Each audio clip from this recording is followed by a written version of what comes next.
The cosmos is within us. We are made of star stuff. We are a way for the universe to know itself. Carl Sagan. Welcome to the Lessons from Nature podcast, modeling the secrets of the bees. Hosted by Mark Rubin. If you hear my voice, you're alive. And if you're alive, you've been playing the game of regeneration. Since you made it this far in the podcast, you must be a curious person who's focused on learning, health, and the future. It's possible to continue this trajectory in practical terms by playing games in the real world. Today on the Lessons from Nature podcast, we'll be discussing Secret 24 from Honey is Money. There's so much you can do. It's about the idea that we can improve things by creating money, learning skills, forming communities, and using some of the money created to restore and rebuild habitat for all living things, including pollinators. I'd like to introduce my co-host, David Houle. He's a catalyst for creating a better tomorrow. David is a futurist, a thinker, and a keynote speaker. He's keynoted numerous conferences across the country and internationally. In the last 14 years, he's delivered over 1,200 presentations and keynotes on 6 continents and 16 countries. He's written 14 books and is a co-founder of a global nonprofit to face the climate crisis. It's called thisspaceshipearth.org. David co-hosted 4 episodes of this podcast with me, where we discussed futurology through the lenses of the human business of making money, learning skills, curating communities, implementing new technologies, creating habitat, and developing regenerative business systems that enable us to thrive. Welcome, David. It's great to have you here on the Futurology series. It's great to be back. I mean, I really enjoyed these, and I think it's a really worthy project. And as a futurist and as a climate concerned person, I think what you're doing is fabulous. So that's why I'm here. Thanks, David. I appreciate that. Today, we're going to talk about practical things that can be implemented in the real world. Through the implementation of these things, we'll create regenerative systems that help. And so I want to begin today with something new. Is I'm going to read this secret from Honey is Money, Secret 24. It's the last secret in the book. It goes like this. There's so much you can do. Queen Claudine then says goodbye. It's time for her to go. Her hive, her eggs, and babies back to her own life's ebb and flow.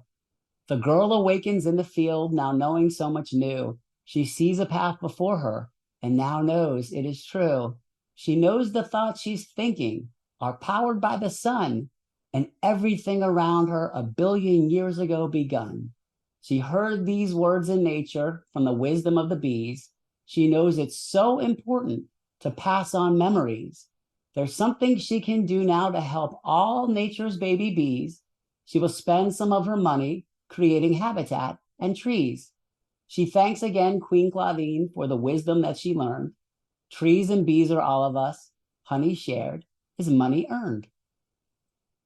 And that's the end of Honey is Money.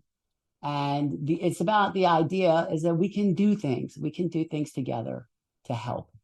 And what I want to do today, David, is tell a few stories about things I've done and things I'm going to do as part of Project Honeylight to create these regenerative systems around the world.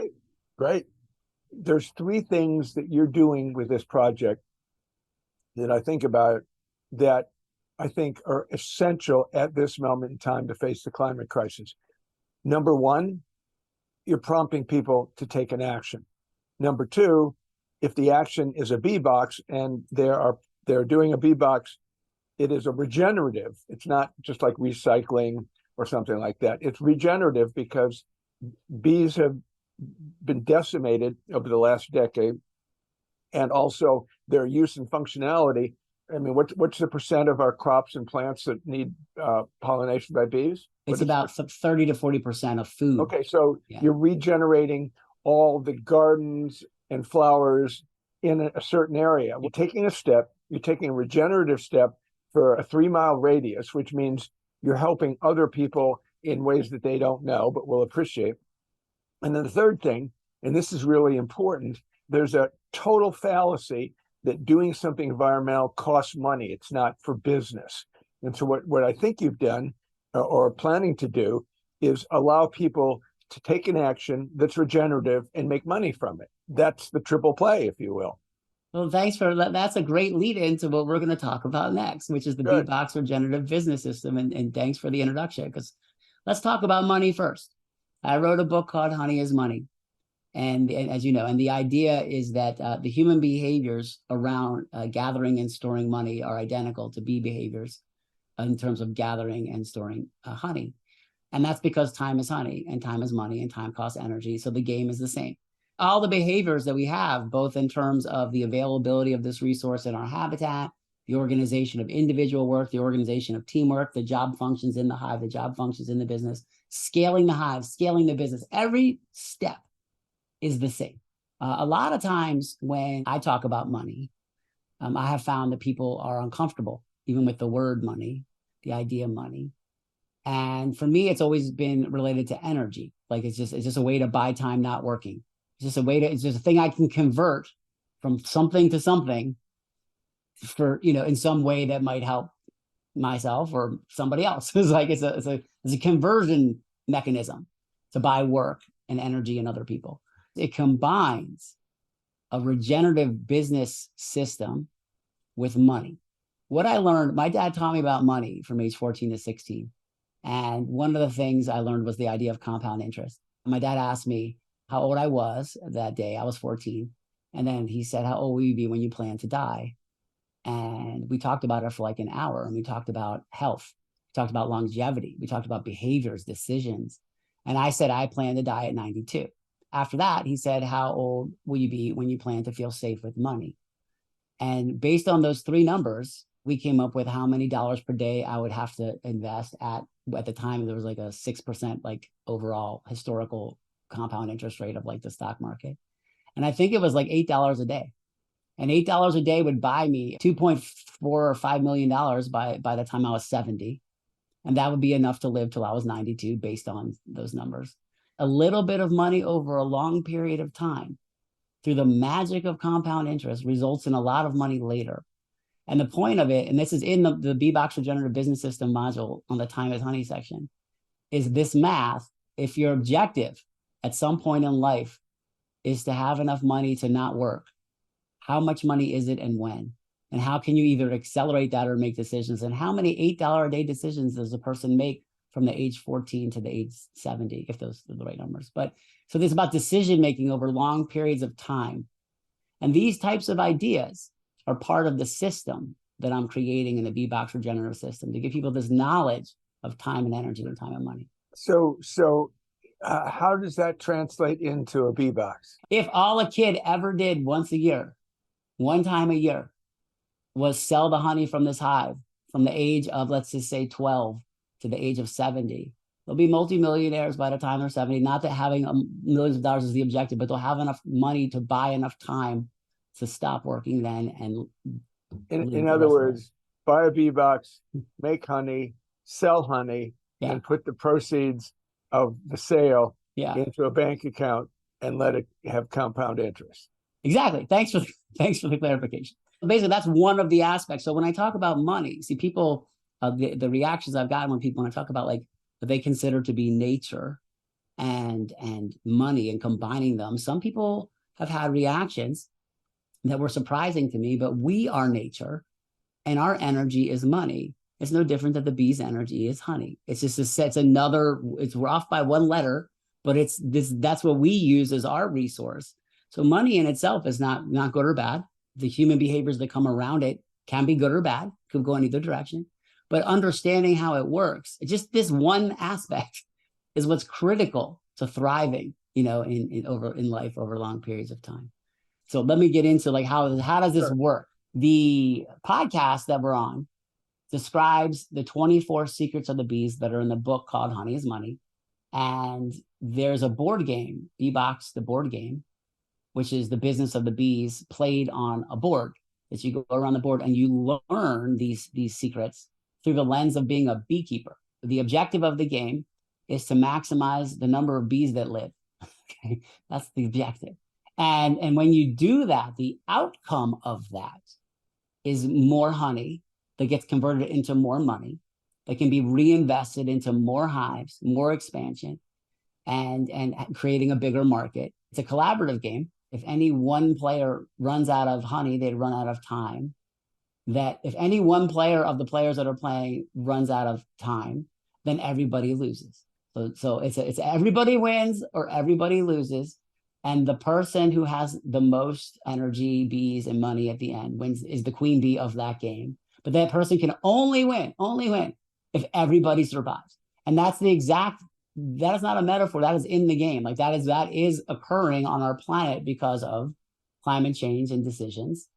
And we basically creating a game around collaborating, because this is the reality of where we are, is better than creating a purely competitive game where one person wins and everyone else loses, because we're on one rock going around a star at 19 miles per second together. So that's the game, is we all win or we don't. And so that's how that part works. The next thing is the game teaches people the game of being a beekeeper, the business of being a beekeeper, and also pairing of people to beekeepers in the area through bee clubs and organizations. And that creates a community. So 2 questions come up for me in listening to this, Mark. The first question is, the board game will help educate as to the value of bees. Yeah. But, most people think of bees as something that's going to bite them, and it's not good. So bees have a negative connotation if you don't understand how significant they are for crop growing. The second thing is, I believe everything starts with a sale, but there's a lot of people who think that sales is bad or they're nervous about selling. Do you have all kinds of suggestions as to how to sell the honey money? Yes. Well, that's a great question. And I'll give you some examples. Imagine you're 12 or 13, whatever. And the first module is how many houses can you walk to in an hour?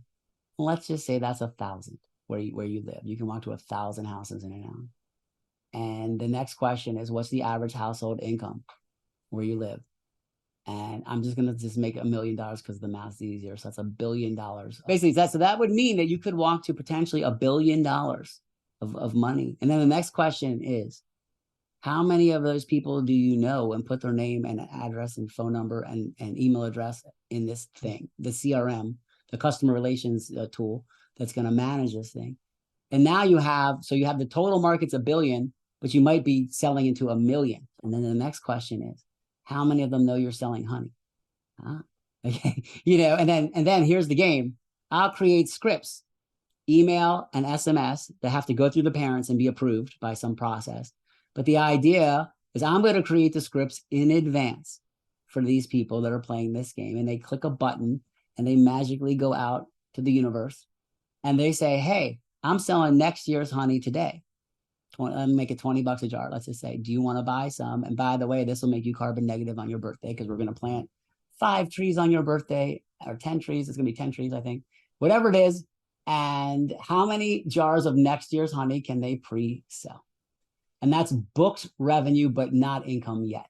Okay. So basically now they have a market that they've sold into with scripts that they don't have to say. They just have to read them and know like how they work. Like, what are you going to say? Do you envision this being mostly children, teenagers, or what?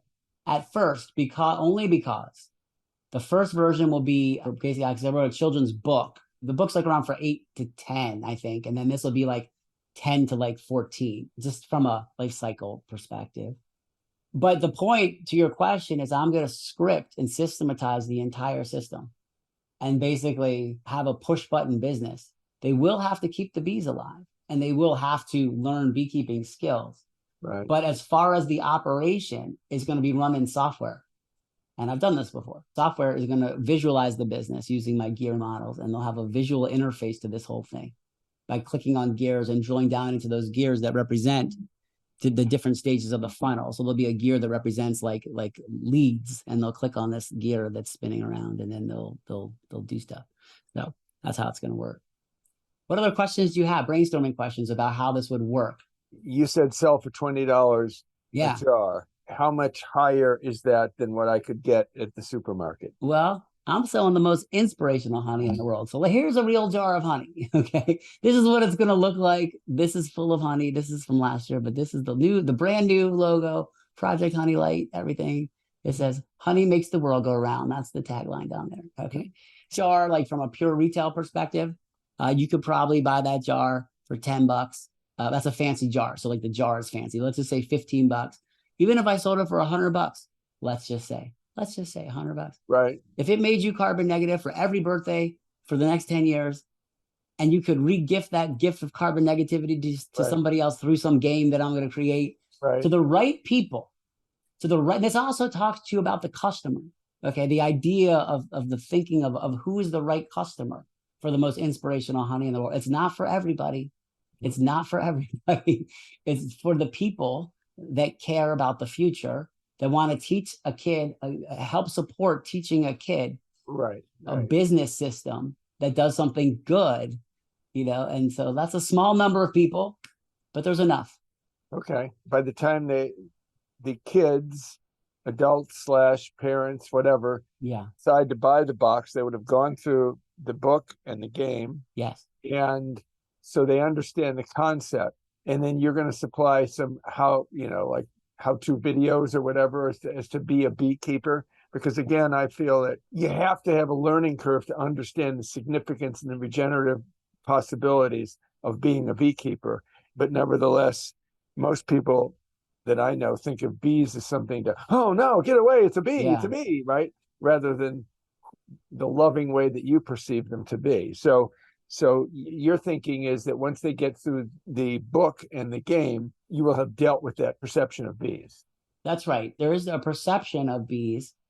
When people get stung by a bee, it's often not a honeybee. It's often more aggressive bees. Honeybees have been bred for thousands of years, or livestock. So they've been bred they take a docile bee and another docile bee and they put them together. And they've been bred to be handled by people. They can be aggressive at times if they're starving. Or what I put an engine on top of one of my hives to take a video, and they stung me. They were not happy with the vibrations because they communicate through vibrations. Well, that's one of the things that people don't understand. They want to have children experience dolphins and see whales, but then they put them, both of whom live and navigate by sonar, and then they put them in these pools that have the sound of the air filtration system or the heating system going through it. And it's just like, that's torture to these animals, right? So there really has to be an understanding of the preciousness, the sensitivity, the fragileness, and the goodness of bees. So you're saying that by the time they get to buy a bee box, they will have understood all of that. Yeah. Until I met you, I'd never thought about, oh, well, I'll do a bee box, right? Yeah. And now it's something that, because of your vision and you're bringing it to market, is an opportunity. It's getting the word out, scaling it up, maybe dropping the price, maybe not, but enhancing the experience. And the other thing that I've been saying with the Spaceship Earth for 8 years, it's like, urgency, urgency, urgency. We don't have time to figure it out. We're not doing what we're saying we're doing. Everybody seems to think somebody else is doing it. So this is a real lesson and path to, you want to do something, take an action. And if you want to take this action, here's what can happen in a 3-mile radius, right, of the bee box. And just think of the regenerative good you're bringing to a radius of 3 miles versus taking the same time to cut your lawn or do something that doesn't help the planet one iota. No, I think the direct, we are nature, and the direct connection. See, money abstracts human beings from the concept that we are nature. And I don't think a bee looks outside the beehive and thinks, ooh, that's outside. Like when I look outside my window, like I'm inside, but nature is outside. But it's not. This is my habitat. Like a beaver has a dam, a bee has a hive, like a whatever. Like this is just where I live. But like I'm in nature inside my house right now.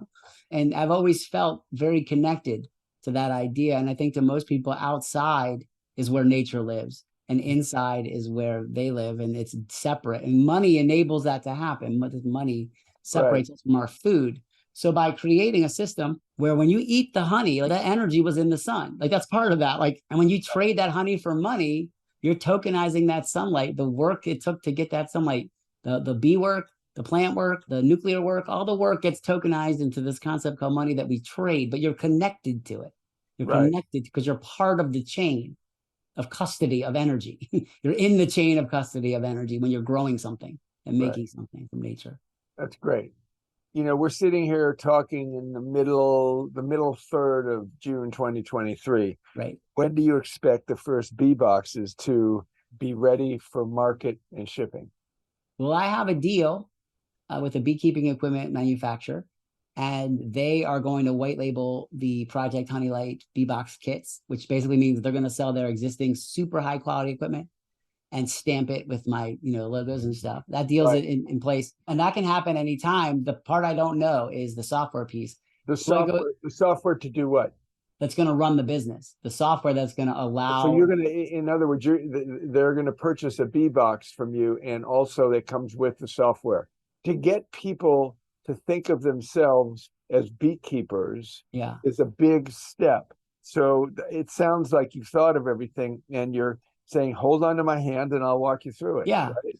Well, That's great. My background's franchising, and so what I learned in franchising is you can systematize every single step of every single business. So part of my thinking of this, I own 17 of the exact same businesses for a reason, because that's way easier to scale than 17 different businesses because they're all identical. So the answer to the question about when they're available sale is sometime this year, right? I believe that the equipment will be ready this year to be sold. I don't know how far I'm going to get with the software, but 2024 for sure, I'll have the software ready that runs this thing. And the question is, can I go to market with a sort of minimum viable product, okay, that just, does the basics? Because beekeeping doesn't really start till April.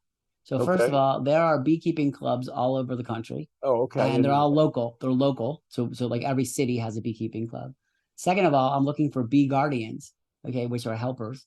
And basically, could I seed, no pun intended, or pun intended, could I cross-pollinate, this idea before the bee box kits are ready to get these people trained with the local beekeeping clubs? Because that's where you learn how to be a beekeeper, to join a beekeeping club. Could I pre-organize the training and get people going before the equipment is ready? Because it takes time, couple Saturdays, it could be 3 Saturdays to really learn enough. So if there's a lot of beekeeping or groups and they're local, there must be some kind of connective national association of beekeepers. There is. And it would seem to me that once you're ready, they need to understand the magnitude of your vision so that they can support it back in to all those communities. Right. Ideally, this would be the best rollout structure, is for me to pick a few local, to me, beekeeping clubs to prototype this idea. I have a place in West Virginia, Honey Night Glamping, where I have the prototypes built. They're there. I probably have enough boxes for another 10 groups to use. I already have the equipment. It's already there, already logoed, already ready to go. So the idea would be to use this coming season as local prototypes and get the partnerships going. Right. Still sell it. But what I really would love, like the ideal scenario, is get the local partnerships going and then do some kind of deal with the Scouts of America. Think of a troop. Right. It's like, I don't know. Great idea. Great idea. Right. Because then it could just sit in somebody's backyard. But if they're not there, or what, like it could be a group, collaborative community, okay, of the right people, because they're connected to nature, those people. And they'd have these projects that do good things. Instead of selling cookies, they could sell honey and learn about business and learn about regenerative business models. And so the ideal way to do it would be get it going locally where I live, get the kinks figured out, get it going with the national beekeepers, and then connect that to the Scouts, and then go. I mean, there has to be stage after stage and step after step to get to scale. You can't go to scale. That's right. Out of the box. That's right. So you're going to have 1 sold, and then you'll have 10 sold, and then you'll have 100 sold. And at that point, you can build a community. Right. So your plan is to start locally. Yeah. And so every 6 miles, you hope to have a bee box. That'd so be you perfect. Can start to fill in, right? That'd be perfect. Yeah, that'd be perfect. Yeah. Your idea, what you just said, was perfect, is that there's a certain spacing of energy. Right. And so you have to be in harmony with that. Otherwise, they won't make it. Just like a business, too many futurists on the same corner. Let me tell you, David, that's not going to work out. You got to. I got it. it's really good to know that there's beekeeping clubs in most of the cities in the United States, because Yeah. there'll need to be some mentoring. You can tell everybody how to do it, but once people realize that not only are they part of a new community, but they're joining an existing community, it will deepen their resolve. It's about creating a harmonious system that creates value for the world, which is business, creates value for the self, which is around learning, and creates value for the tribe, which is a community. And if all three of those elements are structurally connected together in a way that's regenerative, that's a system that can live on for multiple generations. And I have to think, what made me think of this is when you said scouts. You know, my son was the Boy Scout, and it was very significant event for him. And from time to time, as parents, we were asked to support the troop, to do something for the troop. It seems to me that parents of the troop members Yeah. can all get together, so the kids don't have to figure out how the money is. And the parents can say, well, look, why don't we get 4 boxes Yeah. appropriately set for this one troop to do? So it may not be one boy, one girl scout per bee box. It might Sure. be 5 or 6, but that promotes the scouting community, and nobody doesn't respect the scouts, right? I mean, so it's a really good way to scale. I think Right. that's a really smart idea. I'm putting in the software a loan component where if parents fund this through some process, either a collaborative or individually, it's a loan to these kids with interest. And that teaches them debt and the idea that it's an investment.